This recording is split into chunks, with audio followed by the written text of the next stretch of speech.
நம்ம ஓட பக்கம் போவோம். வாரமா உட்காருடா, சோத்து மூட்டைக்கலாம்.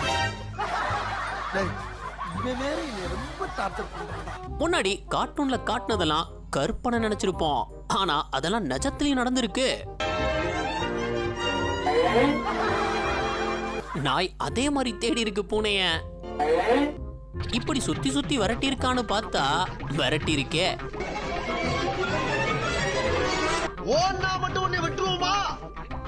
இது என்ன பிரமாதம்? இதை விட பெசலைட் ஒண்ணு இருக்கு. இதாங்க அல்டிமேட். எலியெல்லாம் குளிக்குமான்னு நினைச்சா குளிச்சிருக்குங்க, அதுவும் சோப்பு போட்டு.